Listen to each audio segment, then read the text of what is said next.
This is CBS News Special Report. I'm Carissa Lawson in New York. In the waters of the Caribbean, a new and unexpected conflict is brewing. Imagine this: the powerful fleets of two nations, the United States and Colombia, facing off in a high-stakes naval battle in the 21st century. What could possibly bring two countries with such complex histories to the brink of war? Why would these seemingly distant powers clash on the open seas today? In recent years, Colombia has been increasing its military presence along its coastline, particularly in the Caribbean. While the U.S. has long maintained a strong foothold in the region, its growing interests, especially in controlling critical shipping routes and securing strategic access to the Pacific, have drawn the attention of Colombia, whose own interests are deeply tied to the very same waters. But this isn't just about trade routes. It's about resources, influence, and the future of the Americas. The tension escalates when both nations begin to deploy advanced military technologies, drones, cyber warfare tactics, and state-of-the-art naval vessels. With both sides vying for control of vital maritime territory, the world watches as a naval standoff begins to take shape.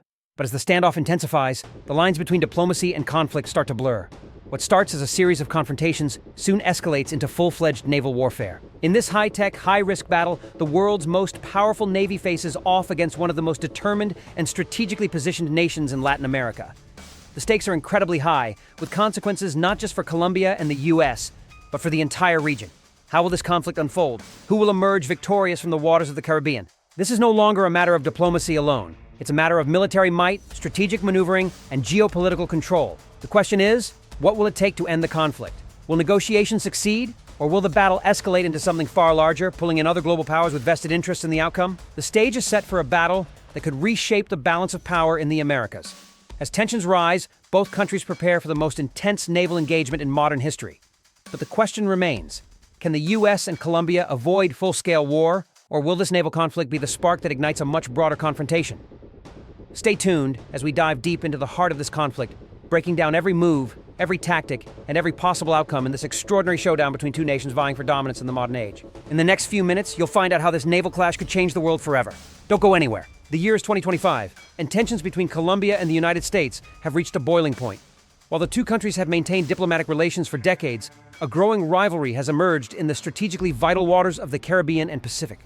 Colombia, traditionally seen as a regional ally of the U.S., has been quietly expanding its naval capabilities, driven by its growing concerns over U.S. presence in the region. The U.S., in turn, has long maintained a powerful fleet in the Caribbean, with military bases scattered across key maritime choke points. The issue at hand? Control of vital shipping routes, access to untapped resources beneath the sea, and the future of the Pan-American trade network, which has become more critical than ever in the modern world. The catalyst for the rising conflict began with a series of discoveries in Colombia's exclusive economic zone off the coast of its Caribbean islands. In 2024, a team of Colombian scientists uncovered vast untapped natural gas reserves deep under the ocean floor, making Colombia one of the most significant potential players in the global energy market. The discovery was so substantial that it set off a scramble among international powers, with the U.S. seeing this newfound resource as crucial to its energy future. The U.S. Navy, under the guise of routine maritime operations, began increasing its presence in the region, conducting surveillance missions and military exercises under the pretext of securing international trade routes. Colombia, perceiving this as a direct threat to its sovereignty, began strengthening its own naval forces in response. As Colombia modernized its fleet with state-of-the-art warships and submarines, tensions between the two nations mounted. In early 2025, the Colombian government began investing heavily in new technologies to rival the U.S. Navy, including advanced missile systems capable of striking distant targets with pinpoint accuracy. The U.S. saw this as an escalation and accused Colombia of militarizing the Caribbean. Diplomatic relations, already strained, began to sour as both countries positioned themselves for a potential confrontation. By mid-2025, the situation became increasingly volatile. Colombian military commanders were ordered to launch a series of naval exercises near the disputed waters, demonstrating their ability to defend their territory. These exercises were widely broadcast, showcasing the power of Colombia's new fleet, which included cutting-edge stealth warships, highly advanced submarines capable of evading U.S. sonar systems, and hypersonic missiles. The U.S. responded by sending several of its own aircraft carriers and destroyers to the region, setting the stage for a potential clash. In August of 2025, both nations engaged in a tense naval standoff. The Colombian Navy, under orders from the government, intercepted a U.S. surveillance vessel operating near the disputed waters. The U.S. ship, equipped with the latest intelligence-gathering technology, had been tracking Colombian military activities and was suspected of gathering information on the natural gas reserves. The Colombian Navy, demonstrating its newfound capabilities, quickly surrounded the U.S. vessel, making it clear that it was not welcome in its waters. The U.S. Navy, unwilling to back down, positioned a nearby aircraft carrier group and demanded the release of its vessel, setting the stage for a dangerous confrontation. Both sides were now on high alert.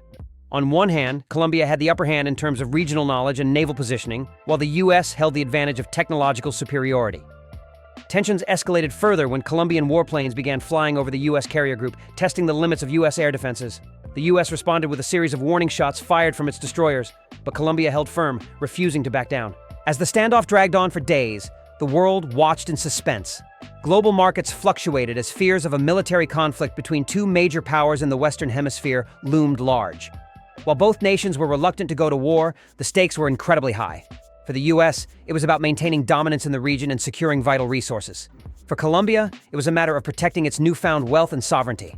It became clear that this was no longer just a diplomatic issue. It was a matter of national security for both countries. In the midst of this growing crisis, an unexpected development occurred. Colombian cyber units, operating from hidden bases, launched a series of sophisticated attacks on U.S. military communication systems, temporarily disrupting satellite communications and radar systems. This move pushed the situation to the brink of war. The U.S. responded by launching a series of airstrikes on Colombian military infrastructure, further escalating the conflict. At this point, both nations were on the verge of full-scale conflict. The Caribbean had become a battleground, and the world stood at the edge of a new, unprecedented geopolitical crisis. What would happen next was uncertain, but one thing was clear. The future of the Americas was about to be dramatically reshaped by the unfolding events. In the years leading up to the conflict, both Colombia and the United States began preparing for a confrontation that seemed inevitable. The U.S. had been steadily increasing its military footprint in Latin America for the better part of a decade, primarily under the banner of securing vital trade routes and maintaining influence over a region seen as strategically important. With the Panama Canal continuing to serve as a vital international waterway, the U.S. military had maintained a constant presence in the Caribbean and Pacific, deploying warships, submarines, and surveillance aircraft to monitor the region. Colombia, on the other hand, had traditionally been a close ally of the United States. However, the geopolitical landscape was changing. The discovery of vast natural resources off Colombia's Caribbean coast in early 2024, including a newly discovered gold mine beneath the sea, shifted the balance of power in the region. As word spread of these newfound riches, Colombia realized that it needed to defend its economic interests, and this would require building up its military to counteract the increasing American presence. By mid-2024, Colombian defense officials began to reimagine their military strategy. The Colombian Navy, once a relatively modest force, began undergoing rapid modernization. They procured several state-of-the-art vessels from European and Asian manufacturers, with a particular focus on stealth technologies and long-range missile systems. The Colombian government poured billions into this defense upgrade, including funding for an elite cyber warfare unit tasked with protecting the country's digital infrastructure. In response to increasing concerns over American naval movements, Colombia sought to establish a network of fortified bases along its Caribbean coastline, some of which were equipped with cutting-edge air defense systems capable of intercepting U.S. missiles from hundreds of miles away. Meanwhile, the United States had been well aware of the rising tensions. By late 2024, intelligence reports confirmed that Colombia had begun moving military assets into the region at an alarming rate. The U.S. Navy, ever vigilant, increased its patrols in the Caribbean, sending its most advanced destroyers and nuclear-powered submarines to observe Colombian activities. Diplomatic exchanges between the two nations had become increasingly hostile, as Washington demanded explanations for the growing Colombian military presence. Bogotá, in turn, protested the continuous presence of U.S. warships just off its coast, calling it an infringement on its sovereignty. But the spark that ignited the conflict wasn't a single action. It was a series of events that happened over several months. In early 2025, the U.S. Navy launched an operation dubbed Global Eagle, a massive exercise aimed at testing its naval superiority in the region. It involved dozens of ships, submarines, and fighter jets conducting maneuvers near Colombia's territorial waters. The operation was framed as a routine training exercise, but its timing and scale sent a clear message to Colombia. The Colombian government, fearing that the U.S. was positioning itself to take control of the disputed resources in its territorial waters, responded by launching its own military operation, Operation Emerald Shield. This operation was designed to showcase Colombia's readiness to defend its newly discovered assets, including underwater mines and advanced radar systems installed along its coast. In the days leading up to the operation, both nations engaged in a war of words at the diplomatic level. The Colombian government warned the U.S. against further encroachment, stating that any violation of its maritime borders would be met with a strong and swift response. The United States, on the other hand, accused Colombia of aggressive posturing and called for an immediate de-escalation of tensions. Despite these warnings, the situation continued to escalate. On one fateful day in April 2025, U.S. surveillance drones were spotted hovering over the region where Colombia's new naval fleet had gathered. These drones, equipped with sophisticated cameras and signal interceptors, were conducting surveillance on the Colombian fleet's movements. Colombian forces, already on edge, saw this as a direct provocation and issued a warning to the U.S. drones, advising them to leave the area or face potential retaliation. The drones didn't respond. Just hours after the warning, the Colombian Navy scrambled several of its new stealth vessels, designed to be nearly invisible to radar, to intercept the drones. In a highly publicized move, these ships moved into the disputed waters and locked their targeting systems onto the drones, signaling that they were ready to take action. At the same time, the Colombian Air Force dispatched fighter jets to monitor the U.S. aircraft carrier group operating nearby, showcasing their advanced aerial capabilities. The United States, not willing to back down, increased the visibility of its forces by launching several of its own fighter jets and submarines into the region, demonstrating its readiness for potential conflict. What followed was a tense standoff. Neither side fired the first shot, but the atmosphere was charged with an unmistakable sense of impending violence. Both nations had positioned their forces in such a way that any small miscalculation could have led to an all-out conflict. On the ground, military commanders from both sides were issuing orders, preparing for the worst, while hoping that diplomacy would prevail. But as the days passed, it became increasingly clear that the path to war was already well underway. The stage was set. Both nations had made it clear that they were prepared to fight for control of the waters that would shape the economic future of the Americas.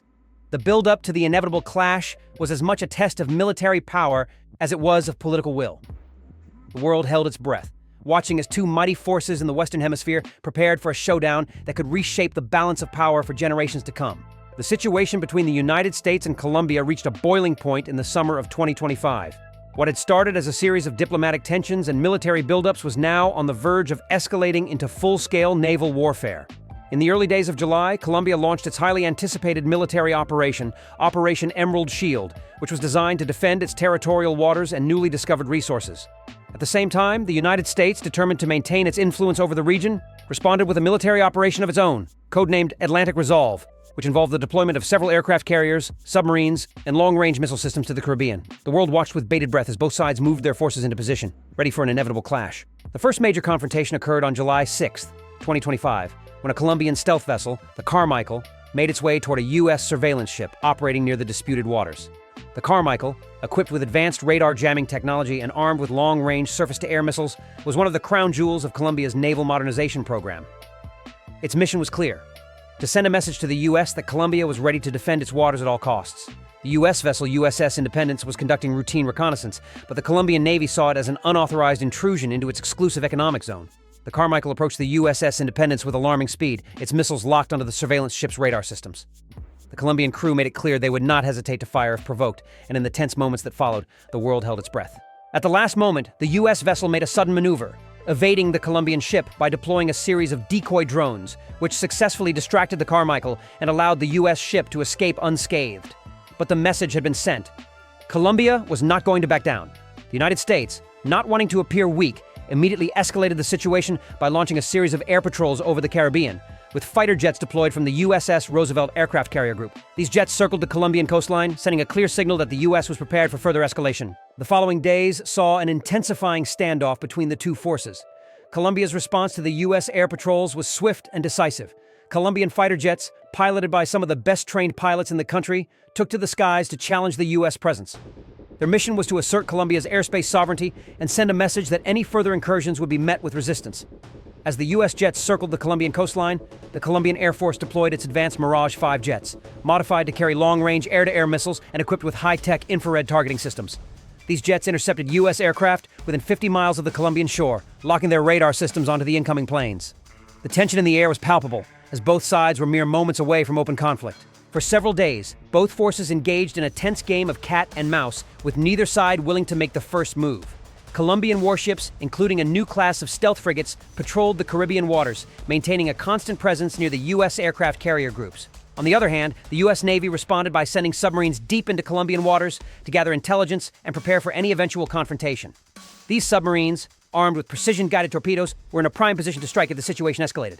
But both sides knew that the world was watching, and the fear of global condemnation kept the full-scale conflict at bay, at least for the moment.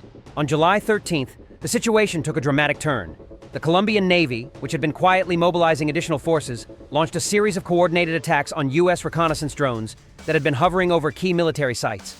These drones, equipped with state-of-the-art surveillance equipment, were gathering intelligence on the positioning of Colombian warships and missile systems.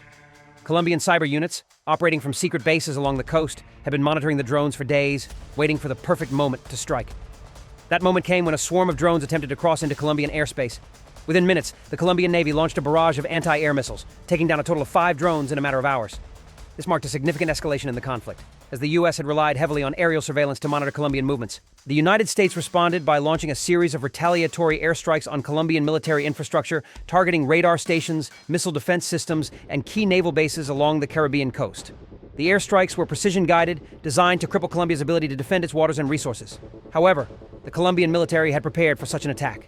As the U.S. bombs fell, Colombian forces retaliated with a counterstrike, launching their own missiles at U.S. military installations in the Caribbean. The missiles, some of which were equipped with electromagnetic pulse, EMP technology, successfully disabled several key U.S. communication satellites, temporarily blinding the U.S. military in the region. The U.S. Navy, unable to respond effectively due to the loss of satellite communication, scrambled to regain control of the situation. By July 16th, the conflict had reached a new phase, a full-scale naval engagement. The U.S. Navy, still reeling from the loss of communications, began deploying its aircraft carriers, destroyers, and submarines in an attempt to regain the upper hand. In response, the Colombian Navy, bolstered by a fleet of newly acquired European-made missile boats and submarines, engaged the U.S. forces in a series of harrowing skirmishes. The Colombian vessels, equipped with supersonic anti-ship missiles, fired salvo after salvo at U.S. warships, sinking 2 U.S. destroyers and damaging several others. Meanwhile, Colombian submarines launched torpedo strikes, hitting 1 U.S. attack submarine, forcing it to surface. The battle raged on for hours, with both sides sustaining heavy losses. As the fighting continued, the world looked on in shock. The naval conflict between the U.S. and Colombia was no longer a mere border dispute.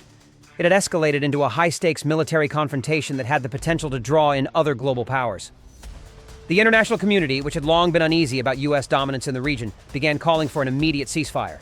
But with both sides deeply entrenched in their positions and no clear path to de-escalation, it seemed that the conflict was far from over. The immediate aftermath of the naval battle left both Colombia and the U.S. in a fragile position.